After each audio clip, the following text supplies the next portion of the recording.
Kenapa otak bisa ketagihan pola pikir salah? Rahasia ilmiah yang jarang terungkap. Pernah nggak kamu bilang ke diri sendiri, udahlah, yang penting cepat selesai, mikir belakangan, hati-hati. Karena kalau sering begitu, otak kita bisa ngunci ke pola pikir salah. Dan parahnya, otak malah ngerasa itu biasa aja. Kok bisa ya? Salah malah terasa benar? Yuk, kita bongkar rahasia sains di baliknya. Setiap hari kita dihadapkan pilihan. Jalan pintas yang cepat, atau jalan panjang yang benar. Naluri otak seringkali mendorong kita ke jalur instan. Masalahnya, kalau terlalu sering pilih shortcut, otak belajar, oh, ini enak, ini gampang, ini yang benar. Padahal, aslinya keliru. Normalnya, otak kita pakai prefrontal cortex untuk berpikir rasional, menimbang risiko, dan membuat keputusan bijak.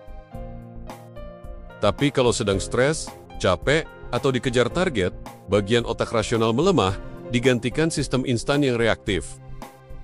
Setiap kali keputusan instan memberi hasil cepat dopamin memankar, kita merasa senang, puas, seakan-akan itu pilihan terbaik. Masalahnya, dopamin gak peduli benar atau salah, yang penting cepat dapat hadiah. Dan itulah yang bikin kita ketagihan shortcut. Dalam hitungan menit atau jam, dopamin sudah cukup bikin otak bias. Keputusan instan terasa benar secara emosional. Akibatnya, kontrol diri menurun, dan kita lebih gampang nurut sama nafsu instan ketimbang logika.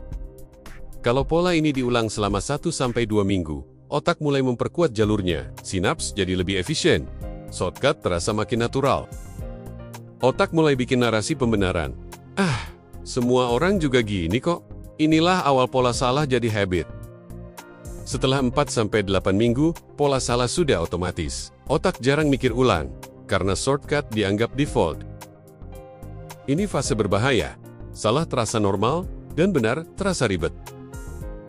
Dalam 2-6 bulan, stres kronis bikin dendrit di PFC menyusut. Bagian otak yang biasanya bikin kita logis, malah melemah. Sementara amigdala makin kuat, bikin kita makin reaktif, mudah marah, dan sulit mikir panjang. Kalau lebih dari 6 bulan, pola salah bisa menempel ke identitas. Kita percaya bahwa itu memang sifat asli kita.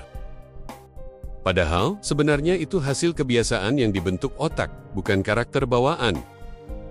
Otak itu hemat energi, jalur salah sering dipakai, jadi lebih murah untuk diakses. Persis kayak lebih milih lift ketimbang tangga, praktis, tapi nggak selalu sehat. Kalau lingkungan ikut mengapresiasi jalan pintas, otak makin yakin bahwa itu benar. Di organisasi hierarkis, koreksi hilang, error kecil tidak terasa, padahal kerusakan makin besar. Untungnya, otak plastis, pola salah bisa dibalik dengan latihan dan insentif yang tepat. Kalau kita belajar memberi hadiah pada pilihan yang benar, otak akan perlahan balik ke jalurnya. Pola pikir terbentuk dari habit loop. Ada pemicu, rutinitas, lalu reward. Kalau mau mengubah pola salah, jangan hancurkan loop, tapi ganti rutinitasnya. Tidur cukup, olahraga, dan manajemen stres memperkuat PFC, itu bikin otak lebih jernih. Dengan dasar biologi sehat, kita lebih tahan dari jebakan instan.